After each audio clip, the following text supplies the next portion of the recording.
चीनी सेना ने 20 अक्टूबर 1962 को लद्दाख में और मैकमोहन रेखा के पार एक साथ कई हमले शुरू कर दिए थे। चीनी सेना दोनों मोर्चों में भारतीय सेना पर मुसीबत बनकर टूट पड़ी थी।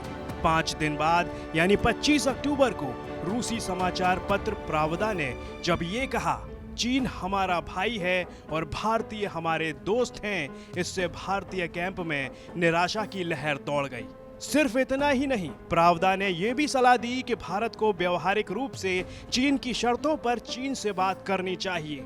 यह अलग बात है कि क्यूबा संकट का समाधान करीब आते ही रूस अपनी पुरानी नीति पर आ गया, लेकिन माओ ने तो आक्रमण का समय तय कर लिया था और देखते ही देखते चीन ने पश्चिमी क्षेत्र में चुशूल में रेजांगला और पूर्व में तवांग पर अवैध कब्जा कर लिया था। विवादित हिमालय सीमा युद्ध करने का सबसे बड़ा बहाना था, लेकिन दूसरे कई और मुद्दे भी थे जिन्होंने बड़ी भूमिका निभाई। जैसे चीन में 1959 के तिब्बती विद्रोह के बाद जब भारत ने दलाई लामा को शरण दी, जिसके बाद से ही चीन ने सीमा पर खून बहाना शुरू कर दिया था। भारत चीन सीमा पर हिंसक घटनाओं की शुरुआत हो चुकी थी। निर्वासित तिब्बत सरकार के पीएम लोब्सांग सांगे कहते हैं, तो तिब्बत तो पहले से ही बड़ा मामला था। इसको अब एक्नॉलेज करे या ना करे उसी का वो ये सवाल था। अब भारत में थोड़ा जानकारी बड़ा हो रहा है।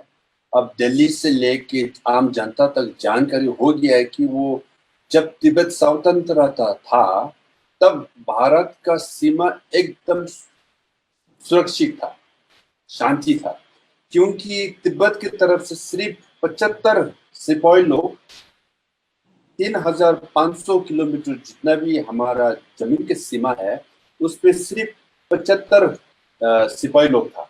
इसलिए क्योंकि तिब्बत भारत को विश्वास करता था और भारत तिब्बत को विश्वास करता था, इसलिए शांति था।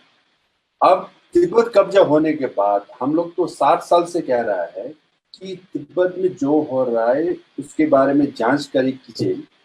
वहां जो हो रहा है वो भारत को इफेक्ट होगा। भारत ने फॉरवर्ड नीति के तहत मैकमोहन रेखा से लगी सीमा पर अपनी सैनिक चौकियां रखी, जो 1959 में चीनी प्रीमियर झोउ एनलाई के द्वारा घोषित वास्तविक नियंत्रण रेखा के पूर्वी भाग के उत्तर में थी। 1962 के इस युद्ध में ज्यादातर लड़ाई 14,000 फीट से अधिक ऊंचाई पर लड़ी गई। दोनों पक्षों को ऊंचाई और ठंड के हालातों से सैन्य और दूसरे लॉजिस्टिक कार्यों में कठिनाइयों का सामना करना पड़ा और दोनों के कई सैनिक जमा देने वाली ठंड में मारे गए। इस युद्ध में चीनी और भारतीय दोनों पक्षों ने नौसेना और वायुसेना का इस्तेमाल नहीं किया था। इस तरह के हालातों में दोनों देशों की सेनाओं को कई तरह की परेशानियों का सामना करना पड़ा। अक्साई चिन से भारतीय पोस्ट और गश्ती दल हटा दिए गए थे, जो संघर्ष के अंत के बाद चीन के नियंत्रण में चला गया। इस तरह माओ ने भारत में वो हासिल कर लिया जो वो चाहते थे। एक महीने बाद चीन ने 20 नवंबर 1962 को युद्ध विराम की घोषणा कर दी थी। साथ ही वो रूस पर हिमालय में विश्वासघात के लिए ताना भी मार रहे थे।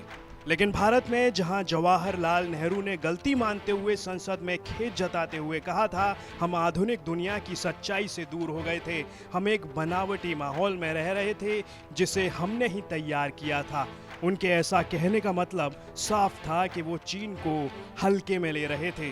वो सोच रहे थे कि चीनी सीमा पर झड़पों, गश्ती दल के स्तर पर मुठभेड़ और तू-तू मैं से ज्यादा कुछ नहीं होगा। प्रधानमंत्री से उस दौर में एक के बाद एक गलतियां होती गईं। यही कारण है कि 1962 की हार के लिए इतिहासकार प्रधानमंत्री को ही बड़ा जिम्मेदार मानते हैं, लेकिन उस हार के लिए सही मायनों में उनके सलाहकार, अधिकारी और सेना भी बराबर के दोषी हैं, क्योंकि इनमें से किसी ने भी नेहरू से ये कहने की हिम्मत नहीं दिखाई कि वो चीन को हल्के में लेने की गलती कर रहे हैं। 2019 में हुए डोकलाम विवाद के बाद से 2020 में भी चीन और भारत के बीच काफी तनातनी जारी है।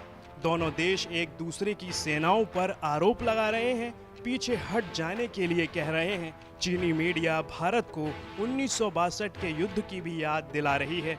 इस युद्ध में भारत को पूरी तरह से हार का सामना करना पड़ा था। तो वहीं एक सवाल सभी के दिमाग में आ रहा है, जब चीन भारत के बीच युद्ध हो रहा था तब पाकिस्तान क्या कर रहा था?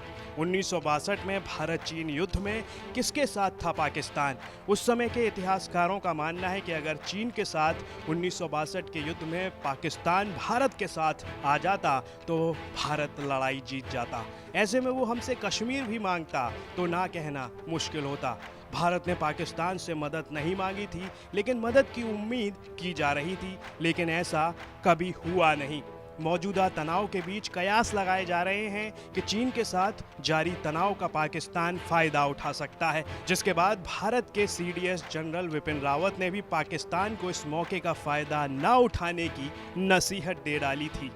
तो वहीं 1962 और 2020 के दौरान भारत पाक चीन के लिए अमेरिकी कूटनीति में आए बदलाव पर भी गौर डालें तो पता चलता है 1962 में अमेरिका ने पाकिस्तान को भारत चीन युद्ध में किसी भी तरह की दखल न देने का दबाव बनाया था। यही कारण रहा कि पाकिस्तान उस वक्त मौन रहा। वैसे पाकिस्तान को लगा था कि यह अच्छा मौका है कि वो कश्मीर में उथल पुथल कर सकता है। 1962 में पाकिस्तान और चीन के संबंध वैसे नहीं थे जैसे आज हैं।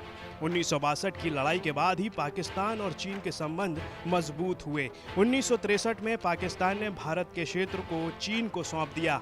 तब अमेरिका पाकिस्तान के साथ खड़ा था और आज अमेरिका भारत और पाकिस्तान के बीच मध्यस्थता की पेशकश करता रहता है।